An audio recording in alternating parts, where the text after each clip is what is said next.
Welcome to a special 28th episode of Rising Tide. Our co-host Vicki Nichols-Goldstein will be with us for our next show when we interview the famed ocean rower Roz Savage.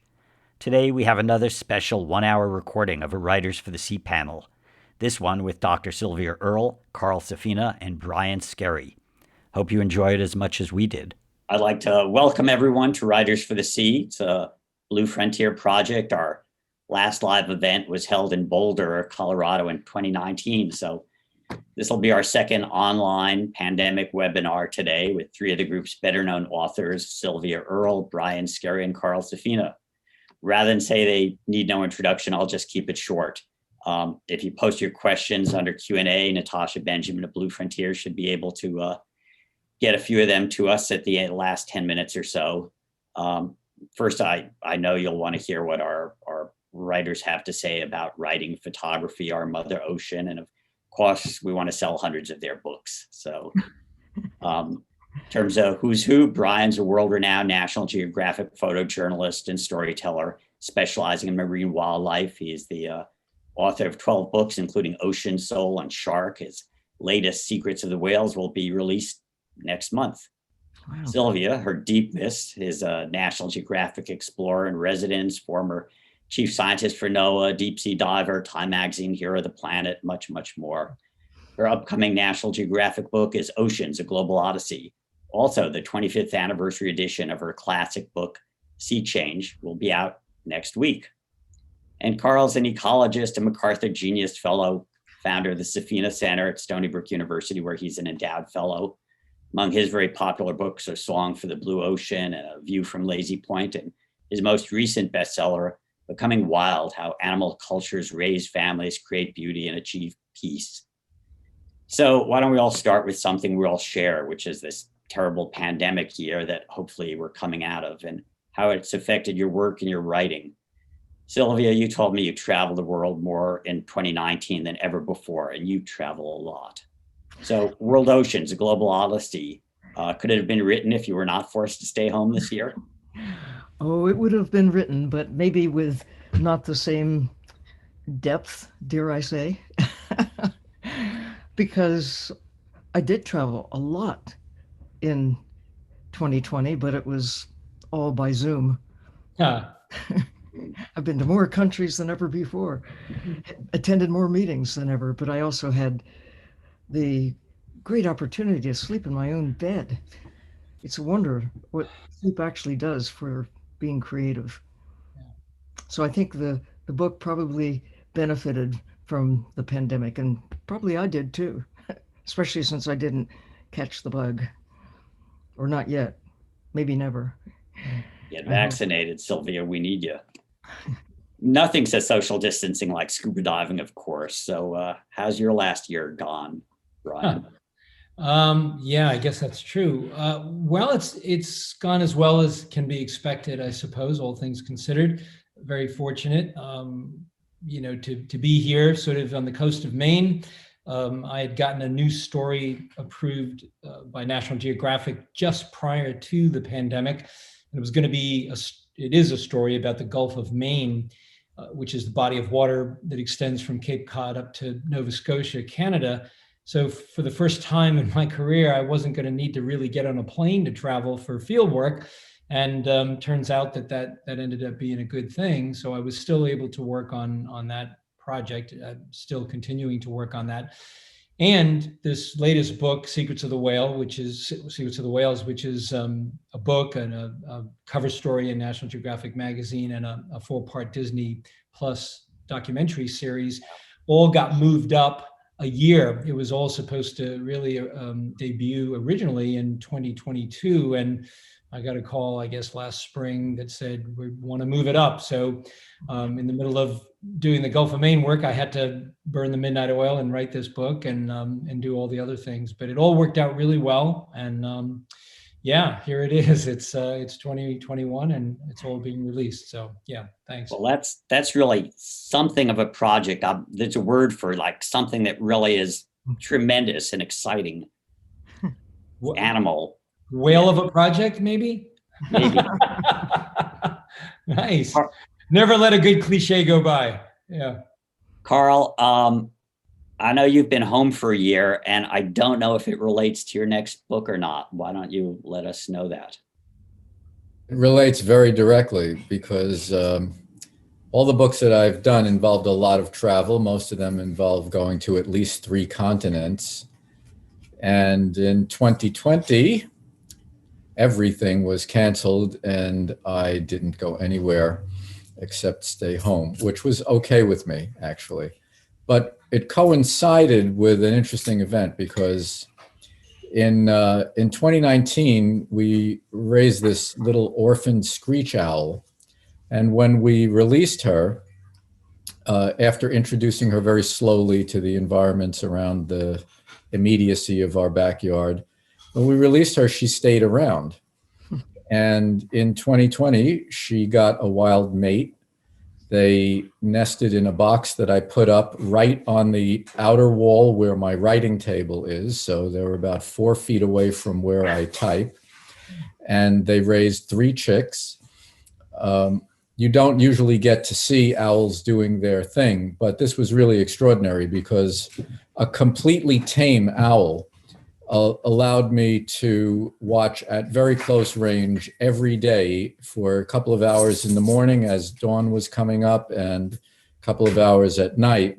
All of the stages of their courtship, all of the stages of her incubating, feeding the chicks. I could sit under the nest box while they were bringing food in and all that kind of stuff. So the book that I am working on right now is based around that story, and woven into that story is how humans have seen their relationship with the natural world over the course of human history, pre-recorded and recorded. How indigenous people have seen their relationship, how Eastern people, East Asian people, and Western civilization, and the enormous differences and the consequences of those differences. So that will be woven in through this very sweet story of this little owl raising her babies in our backyard. And although most of my other books involve going to 3 continents, all the action in this book happened within about 150-foot radius. So Awesome. I got to say, what a hoot. So the other thing I've always said is the one resource not fully exploited in the ocean is good storytelling. So 2 of you are scientists. Brian, you're a working class kid from the suburbs of Boston. I pretend to be a scientist. Yeah. But when did you first realize you wanted to tell your ocean stories through book writing or photography and photo books? I mean, what brought you all to books? Let's start with Sylvia again. Sharing the view. You know, it's one thing to go down and see extraordinary things, but if you keep it to yourself, that's no fun. And now that sense of joy of sharing is coupled with a sense of urgency, because having the privilege of being able to spend thousands of hours underwater over many decades, I've been a witness to change. Some of it is good. There are more whales today. Brian, you can attest to that. A few decades ago. Why? Because we haven't totally stopped killing them, but a lot of countries have really pulled back, and generally we over the world have come to view whales with new respect and treat them with greater dignity and value, all the rest. So the same is true with sea turtles that once were just something to eat, including their eggs. And Carl, you wrote eloquently about what it's like to be a turtle out there in the ocean. And they can't speak for themselves. So I think it's our role in part to be a voice for those who have no voice. And I, as a scientist, would dearly love to be spending more time just being a scientist, which is, by the way, I mean, I look at Brian as an accomplished scientist as well as an accomplished photographer. Why? Because he observes carefully and he reports honestly what he sees. And photographers often have a way of seeing that many scientists miss. It's that attention to detail. It's that understanding of how things work together, and patience. Oh, patience to be able to do what Carl has just done, to look closely and deeply into how nature really functions. And I've seen Brian in action and Carl in action, and I aspire to have that same kind of, just empathy that enables us perhaps to share the view with images and with words. Was Sea Change your first full-on narrative book that you did? Yes, I've done 5 kids books, and I had done 2 National Geographic productions before I did Sea Change. But Sea Change gave me a chance. I had 3 years to do it, and the other books I've done are, hurry up, like Brian, you've got to get it out now, and deadlines, and they're not that Sea Change did not have a deadline. It's just that it kept slipping a bit, and that was okay at the time. The other one that was more narrative in nature, first person, was The World is Blue. It was published by the National Geographic. Sea Change was a Putnam production. After that, I've been largely publishing with National Geographic, except for, and Sea Change, the new version has a new foreword, bringing things up to date after 25 years, is published by Texas A&M University. There was a tall, lean rancher in Texas who read this book and gave it to his father. His father, Ed Hart, was trying to figure out how to give the family fortune in a responsible way in his later years. And so his son, who got the book, said, read this book. And his father did. And one thing led to another, the power of books. He gave $38 million to form the Hart Research Institute at Texas A&M. And he said once in my presence, people all around, when asked, so how is it that you came to endow this research institute? And with generous overstatement, he said, well, she wrote the book and I wrote the check. Wow. And the rest is history. We got this now 20-year-old institution turning out PhD students, exploring the Gulf of Mexico.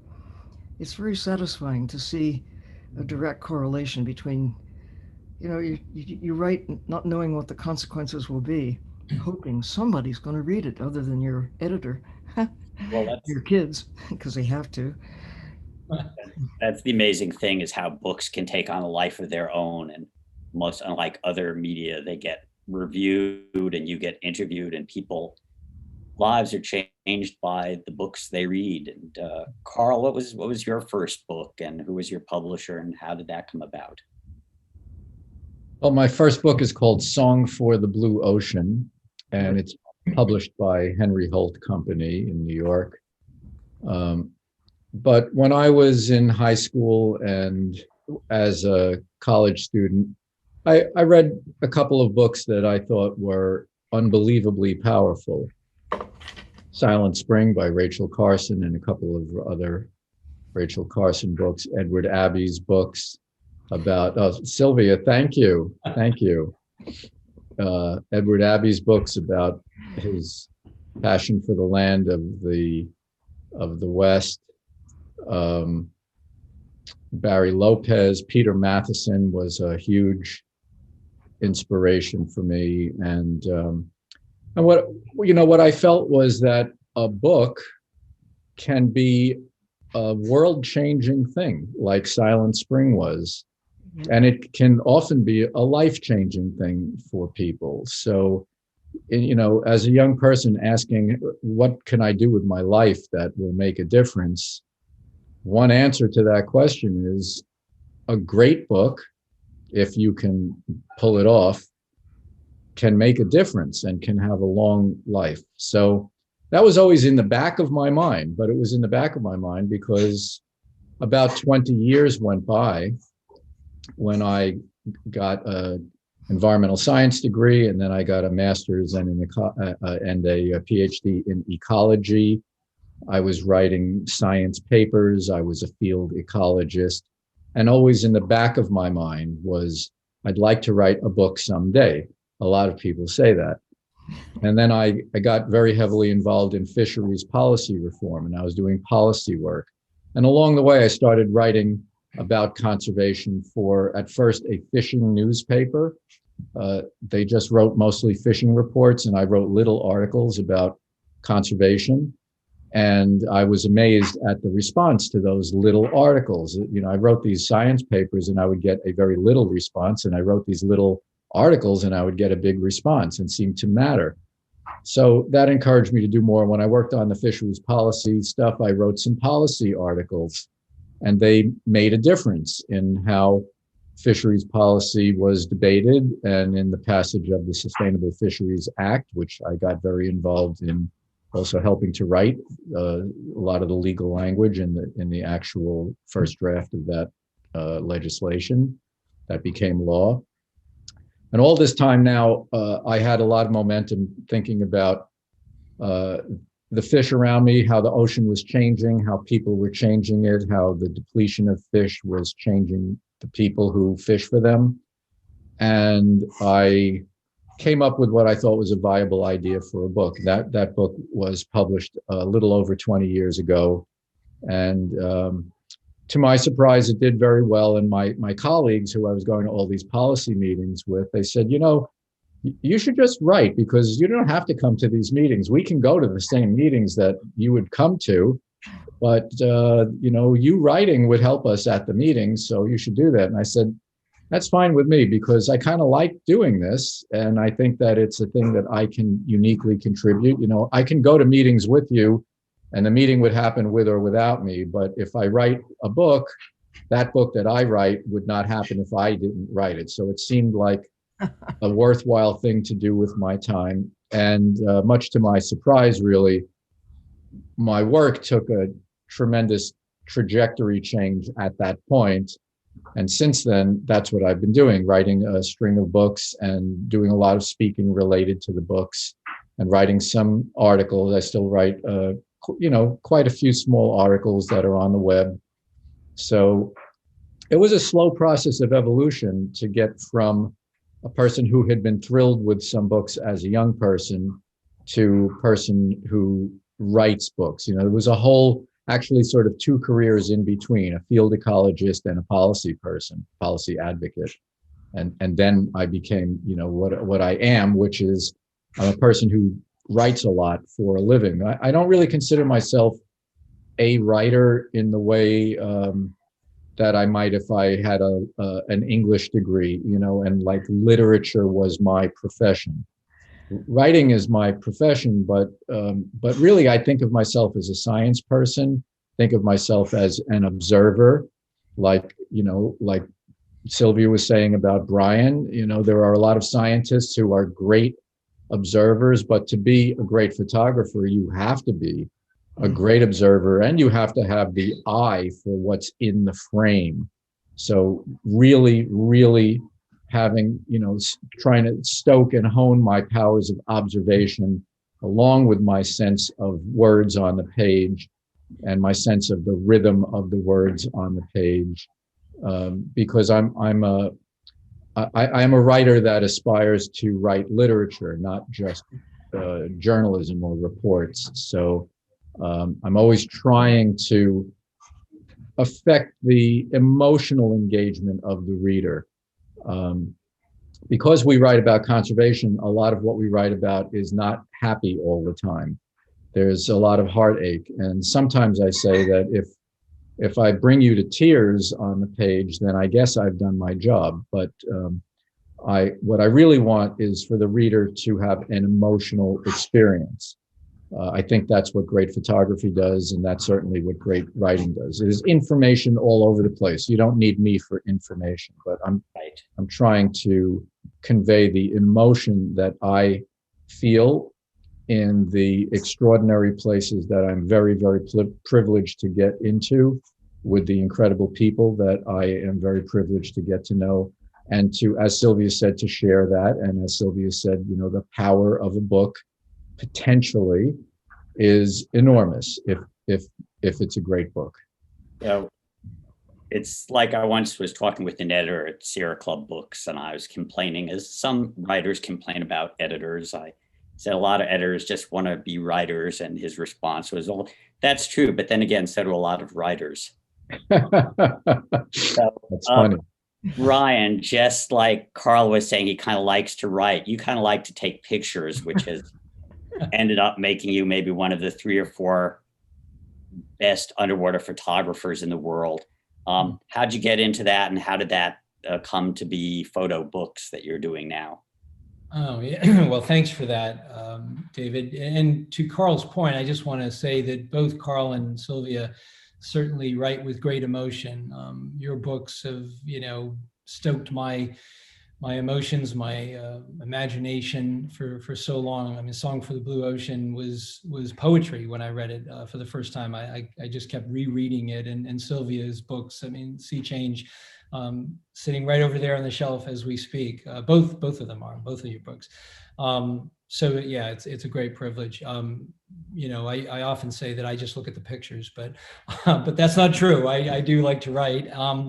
How it all came about for me, David, was, you know, I suppose like many of us, I fell in love with the sea as a child. I grew up in Massachusetts. I didn't live on the ocean at that point, but my parents, you know, took me to the beaches of Cape Cod and Rhode Island, New Hampshire as a child. And I can remember going home, sitting in the back seat of the car and having this sort of mix of emotions within me. On one hand, I was at peace. There was a very calming effect of having spent the day by the ocean. I was sunburned and salty and just very rested. But another part of my brain was, you know, wild with imagination. I wanted to know what was going on beneath those waves. And as a kid, I read National Geographic magazine. I watched the Cousteau documentaries. I wanted to be an ocean explorer. And I started scuba diving when I was about 15 years old. And it was maybe a year or 2 after that I attended a dive show, a diving show in Boston. Sylvia knows it well, the Boston Sea Rovers show, where we have spoken together recently. But it's the oldest dive show in the world. It's still going on every year in Boston. Members of the club include people like Sylvia, Cousteau himself, you know, back in the day, Al Giddings and Dubélé and all these great people would come and present their work. And as a teenager, newly minted diver, I was sitting in that audience and I had an epiphany. I realized that a camera was the way that I wanted to explore the ocean. The notion of going around the world and diving and making pictures and sharing what I learned really appealed to me. It was a very lofty dream coming from this little textile mill town, but dreams do come true. And yeah, I chipped away at it and eventually got my first assignment with National Geographic, which was my dream, to be a National Geographic photographer. But prior to that, I had written a couple of books, or around that time, you know, I was doing a lot of shipwreck diving. My first book was about wreck diving in 1995. And then I wrote a children's book about an orphan beluga whale up in Nova Scotia, Canada, called A Whale on Her Own, the true story of Wilma the beluga whale. But my first monograph was Ocean Soul in 2011. I think I wrote 25,000 words, and it was a collection of my favorite photos. But it was a very personal story. And, you know, I once read some time ago that most photographers are inspired by a book. Even though we love magazines, and that's probably where most of our bread and butter comes from, working for magazines, that there's something very special about a book. And for me, there was several in those days, but there was a book by a photographer named Bill Kurtzinger, who was a National Geographic photographer since the 1960s. He was an underwater photographer, had been in the Navy doing stuff in Antarctica of scientists under the ice. And he was a real pioneer. And he did this book called Wake of the Whale. It was actually written by David Brower, Ken Brower, I'm sorry, David Brower's son. And I just read that book until the pages were worn out. It came out in the late 70s, and I would read it and taking a bath. It had water stains on it. I couldn't get enough, because it was that sort of, it wasn't written by Bill. Of course, it was written by Brower, but it was all about his stories, about Bill Kurtzinger's stories. And that just fueled my passion. So when I wrote Ocean Soul, I wanted to emulate that sort of, pattern where I was sharing with readers the things that I had experienced, the good and the not so good. As Carl pointed out, there's parts of that, of course, that are about the problems that I'm seeing and the sense of urgency that Sylvia described. So, with Secrets of the Whales, it's kind of, as a storyteller, for me, a new way, helping people see the ocean through the lens of culture. So what Carl has certainly written about as well, the fact that these animals have complex lives, that they have ancestral traditions that they pass on from one generation to another, and using sort of the latest and greatest science to reveal human-like traits in these charismatic animals was a perfect combination for me as a storyteller, to try to get at that, and then to produce the images that would help bring people into those lives, those animals' lives. And what Sylvia once talked about is, what photography does, it appeals to K through gray. I know that there's a lot of, and you said that about 50 Ways to Save the Ocean, which I appreciated. A lot of youth engaging now, and children's books bring, I remember when my nephew was 12 and calling me up and saying, "Uncle David, you really have to read this book. It's really exciting." It was, the first of now I'm blanking, the wizard. Harry Potter. The first Harry Potter. He was very excited. He really wanted his uncle to read this and get involved in literature. And it got a whole new generation of youth reading. And I know, Carl, you've written children's books. And Sylvia, one of my favorite books relating to you is called, like, My Grandmother's an Ocean Scientist. So tell us about your kid book, Carl, and Sylvia. You must have been pretty complimented that your granddaughter's writing about you. It was one of my grandsons, actually, who technically wrote that book. And I've done 5 kids' books over the years. But I want to hear from Carl. Oh, well, I think it's, it's very important to speak to everybody. So especially kids. Kids are extremely high value targets for trying to share the world, because they're going to be in the world that we make for them, and then they will make the world as well. So, you can't really find a more important audience. An illustrator. Children's books. I remember them, but tell us. I was going to say, an illustrator contacted me about a character that she had come up with. The illustrator's name is Dawn Navarro, and she came up with a little character called Nina Del Mar, basically Little Girl of the Ocean, and wanted me to write a book, that was based on Nina Del Mar. And I just didn't have an idea of a fictional story, but I had it on the back of my mind for a long time. And then I read this story about a whale that was tangled up in crab traps off of San Francisco. And after it was freed, instead of just swimming away, it went to each of the people who had been cutting the ropes off. And the whale had been just about drowning, really struggling to breathe. It had like 1.5 miles of line and 600 crab traps around it. And it was just a horrible situation. Anyway, after they cut it loose, it did not just swim away. It went to each person, and it just sort of nudged them with its head. And they felt that it was expressing appreciation. And then it swam in a couple of slow circles, and then it disappeared.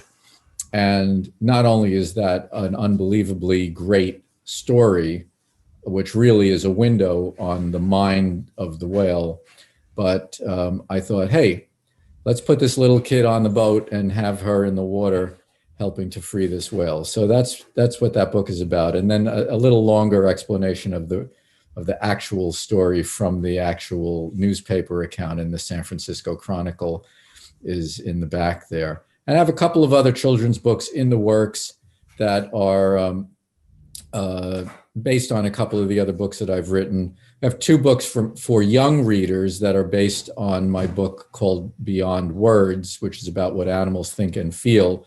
We made that into two editions that are edited for young readers. So edited means, for an age range of about 11 to 15 years old, and shortened quite a lot to make it a quicker read, illustrated with a number of photos, and that's out in a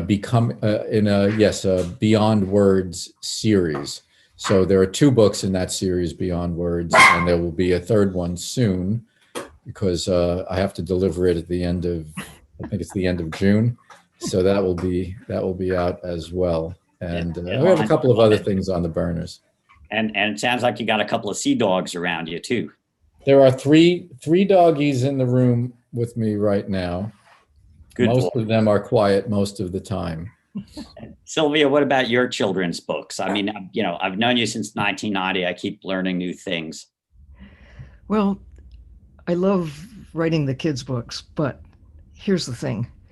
When I was 12, I read Half Mile Down by William Beebe. Yeah. It was not written for kids, but he wrote in a way that a 12-year-old could easily grasp.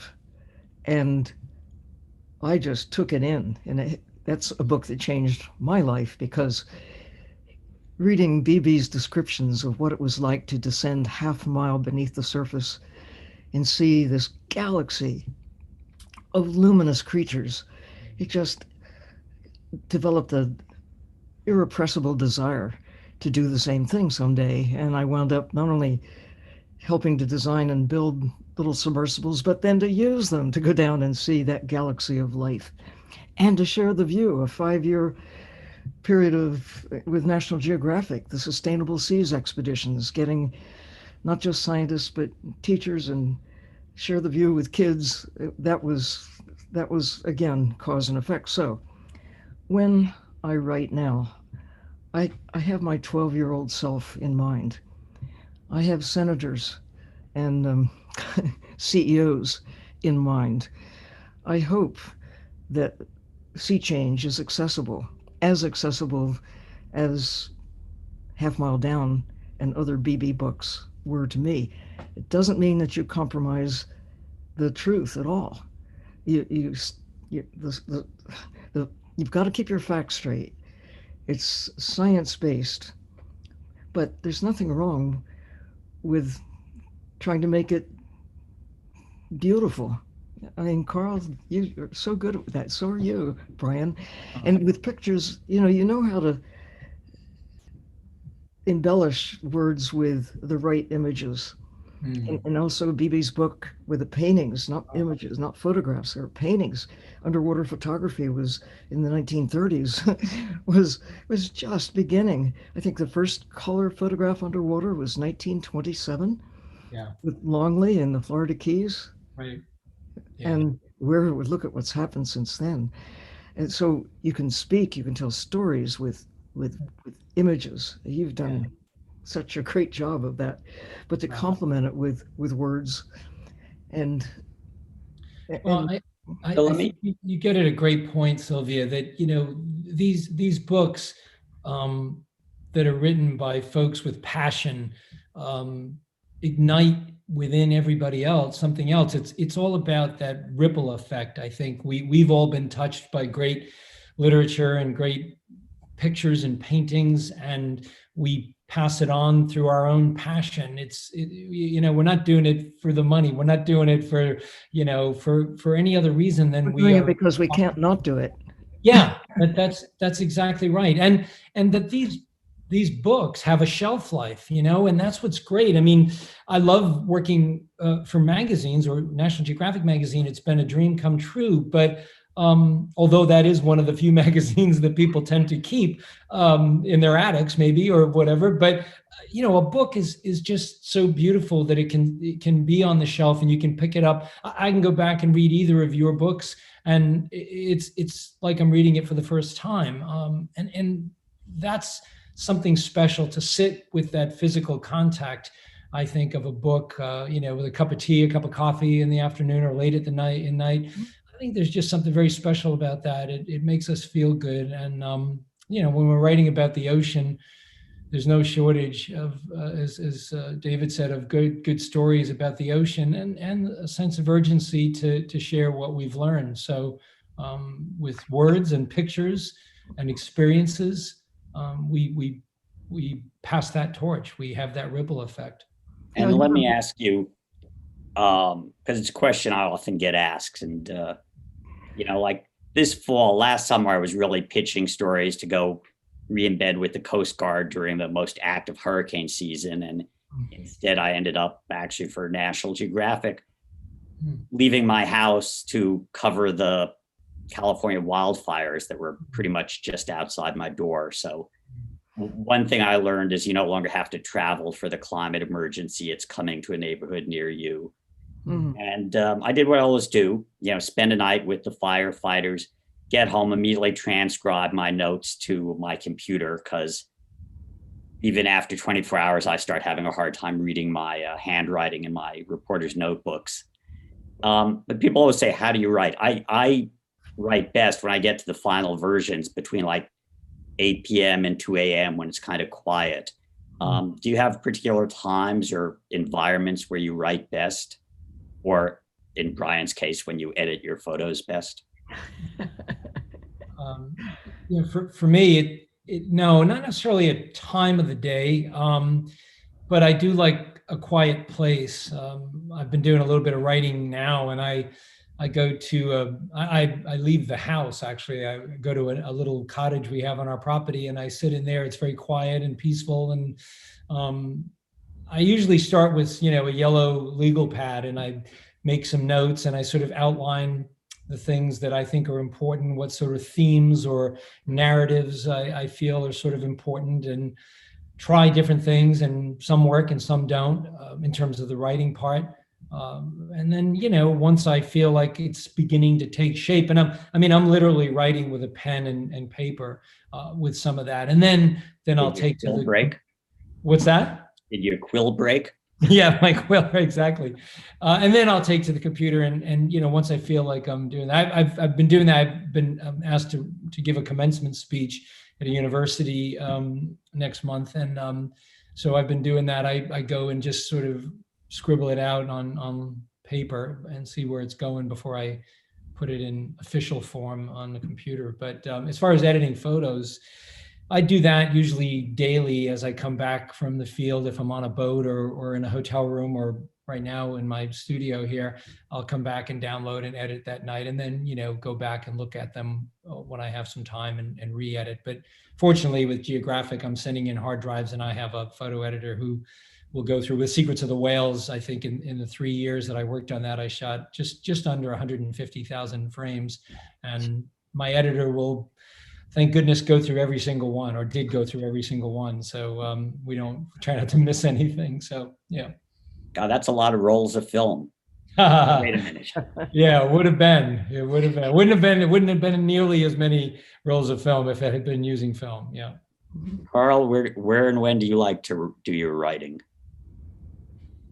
Well, I like to do my writing in my writing studio, which is very similar to Brian, a little cottage at the back of our backyard. And early morning, very early morning, sometimes from the dark into the dawn. Otherwise, as early as I can, up until about early afternoon. I have a sort of an energy slump in the middle of the afternoon. That's when I usually work on my emails. And then I like to write from about 7 to about 10 or 11 is also a good time for me. If I try to take it much later than that, I like the atmosphere of writing really late, past midnight, but it takes it out of the next day for me. So that's basically the rhythm that I stay on. I usually sit in the chair for about 2.5 hours at a time, and then I have some excuse to get up. I need more tea. I have to get a snack. The chickens need food. The dogs need to be let out. Some excuse like that, and then I go and sit down again. So the morning writer versus the night owl writer, although in your case, the night owl subject. The night owls are the actual subject, right? Exactly. And Sylvia, tell us about your writing best place, and I'm betting airplanes is not one of them. No, when absolutely pressured to get something, deadlines. But that's not my best writing. It's not just words on a page. That's what I keep telling those who say, you've got to get it out by next Tuesday. Not just words on a page. I can get lots of words down, but that's not what anybody really wants. So I agree with Carl and Brian, having a quiet place. Actually, I used to think it was just not necessarily true that early morning is a good time to be creative. But I find, especially during this past year, when I'm actually in one place and I can really have something like a quotes normal life schedule, early morning it tends to be the time when I come up with some of the best lines. I also like to retreat into the night. But as Carl points out, that means that you get caught in the squeeze. If you stay up late, you don't get up refreshed early in the morning. So anyway. So Natasha, we've got about 15 minutes left. Do you have you been looking at the questions that you can ask Brian, Carl, or Sylvia? Yes, we've been getting a few really good questions here. Let's start from the top. This one was for Brian. Is there a specific story or photograph that has really holds significant for you that kind of guided some of your work? I'm not sure if the question refers to photos or stories of my own or from somebody else. If I'll sort of briefly answer it either way, just in case. I was definitely inspired by the work of many nature photographers, when I was young, looking at their work in the pages of a magazine like National Geographic. So certainly underwater photographers, guys like Louis Martin and Bill Kurtzinger, David Duboulet, Flip Nicklin, larger than life. I mean, this stuff really, really inspired me and spoke to me. And their books as well, Water, Light, Time by Duboulet and Wake of the Whale by Kurtzinger. So those did, and non-underwater photographers as well, guys like Jim Brandenburg, Chris Johns, Nick Nichols, maybe a generation earlier than me that were doing really amazingly adventurous stuff that inspired me. In terms of my own work, and if there's it's hard to pick photos that, are my favorite, but there's been a couple of images that I've made that come to mind that I think have resonated with people. One at either end of the spectrum. I made a picture years ago while doing a cover story on the global fisheries crisis for National Geographic, and it was a photo of a dead thresher shark in a gill net that I saw in the Sea of Cortez early one morning. I jumped in, I was swimming along the gill net, and the shark had just recently died. Its eye was still open. And because it's a pelagic animal, it had these, big pectoral fins. And as I framed it up in my camera's viewfinder, it struck me as a crucifixion. And I thought that maybe that would give some empathy to the staggering statistic of 100 million plus sharks being killed every year. It became the lead picture in that cover story, and it went on to be used by a lot of conservation NGOs to stop shark finning. So that's one. Another photo was a photo I made of a southern right whale on the bottom of the ocean next to my assistant. It was a story I did on right whales, comparing and contrasting the beleaguered North Atlantic population with their southern cousins. And these were a population of whales in the subantarctic that had never seen humans before. They were very curious.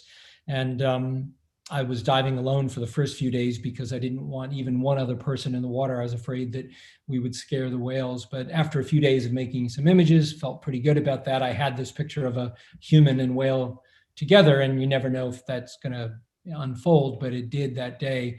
And I think, that has also resonated with people. I think it's something about the sort of look of having a conversation between a human and a whale, this silhouetted figure with this 45-foot long, 70-ton whale on the bottom of the ocean. So we've reproduced it in Secrets of the Whales, the new book, the latest and greatest color correction on it. But, I think for very different reasons, each of those pictures, had some impact with readers.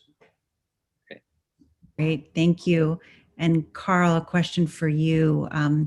Have you ever experienced any criticism from some of your more academically conservation colleagues on some of your writings, or had it, in terms of your writing style?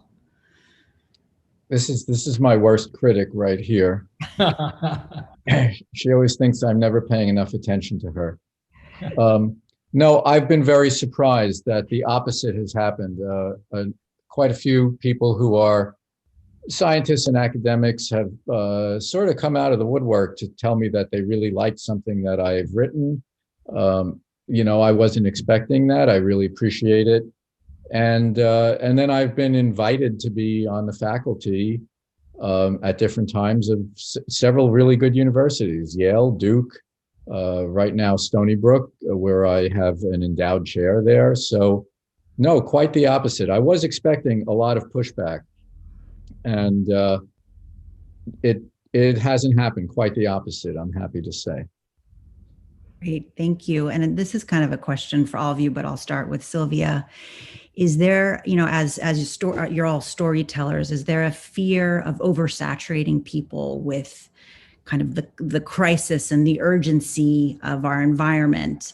And if so, what can we do to keep audiences engaged and not oversaturate them with the doom and gloom? And Sylvia, why don't you take us first? Okay, well, let me say about that I think I purposefully couple any of the bad news with a positive side.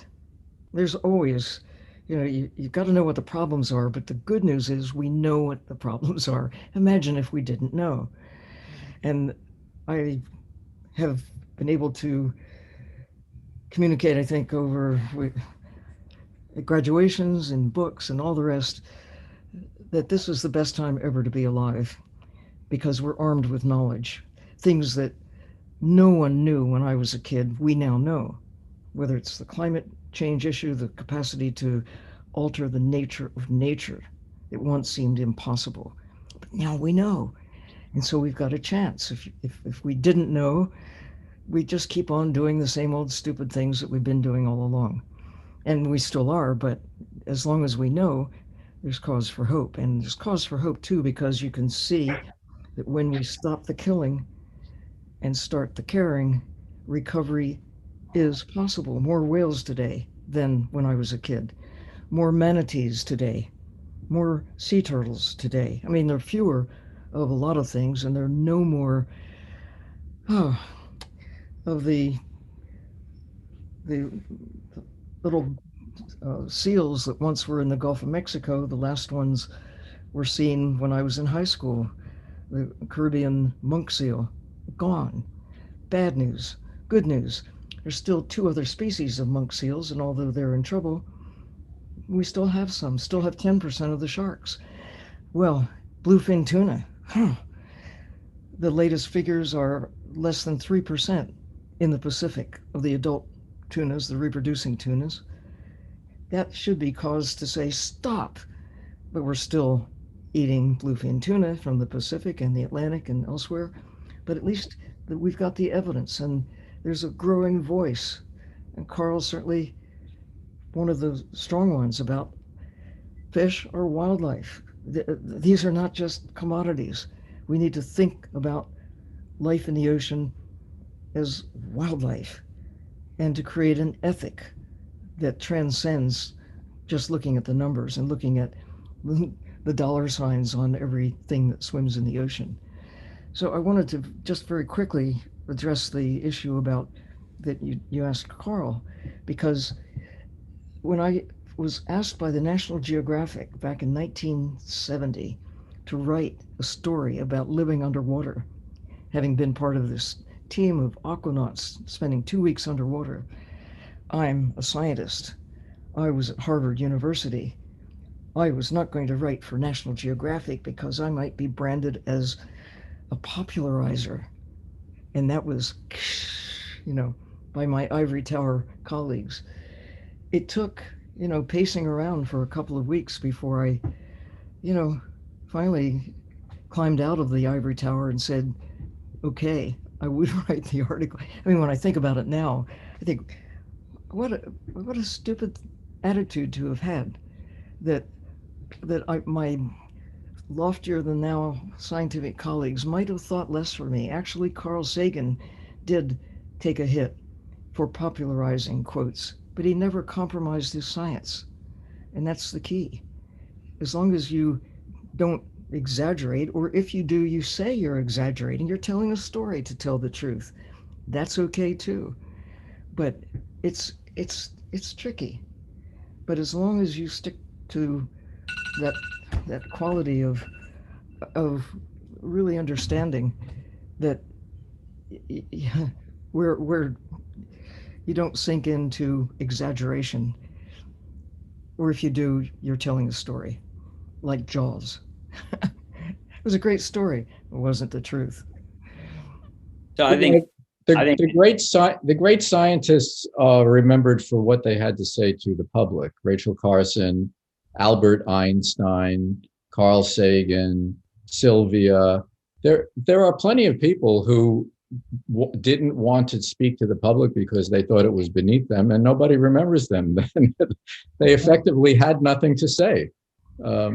So I think that speaks volumes in itself, right there. You remember the people who want to share what they know. And I think the challenge for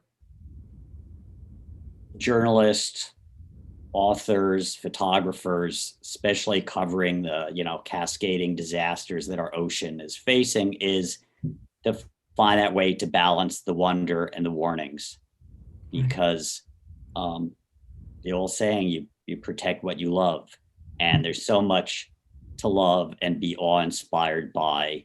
We're discovering new worlds in the ocean even as we're putting them at risk, and this is another reason why people read books, is literally you can get in depth and lose yourself in another world. So if you for whatever reason aren't able to join Sylvia or Brian or Carl in or under the water, you can experience it through that empathy that books create. And again, the books that everybody listening should read and tell all their friends to pick up. I guess the new one, Secrets of the Whales, is out when, Brian?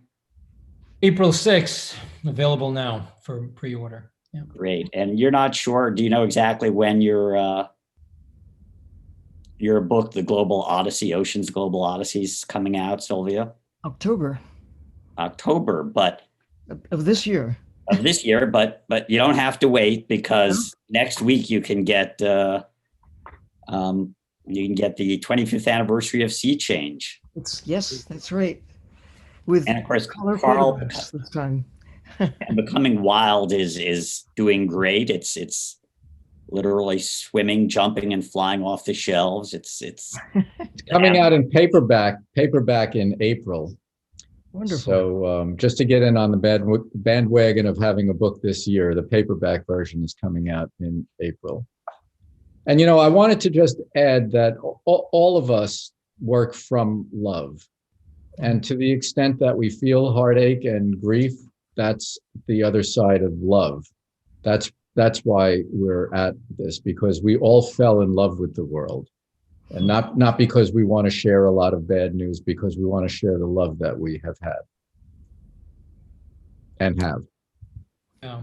And that's a lovely point to get out on. We have 2 minutes. If you've enjoyed the discussion, please join Writers for the Sea. Go to the Facebook page, and we'll keep you up to date. I'm thinking this is lovely. Maybe our next one will be on a sea of fiction, because we've got some great novelists writing about the sea. We started Writers for the Sea with a quote from Henry David Thoreau saying, Who hears the fishes when they cry? And clearly Brian, Carl, and Sylvia are among those who very much do and exchange that. And I hope on the political front, Sylvia will be joining hundreds of us on April 14th for the Ocean Climate Action Lobby, largest virtual lobby in history. If you want to know more about that, Ocean Climate Action 2021. And I just want to thank you all. Read their books, read mine too. So thank you, Brian, Carl, Sylvia. All right. Technical end. Thanks, everyone. Thank you, David. And thanks everybody who tuned in for sharing your valuable evening with us. Thank you. Oceans of love. Exactly. Bye, everyone. Rising Tide is a production of Blue Frontier with host David Helberg and support from Natasha Benjamin, Ellie Curlow, and myself, Vicki Nichols Goldstein. Rising Tide's editing services and additional technical support are provided by Studio Cape May of San Diego, California.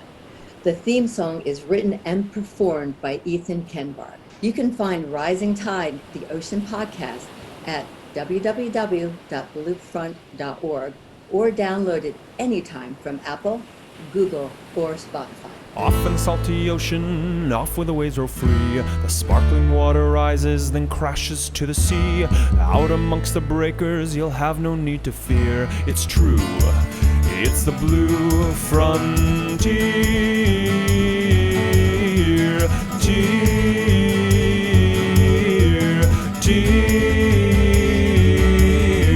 Off in the salty ocean, off to the blue frontier. Sparky, come here, buddy. Sparky! There you are, good boy, Sparky.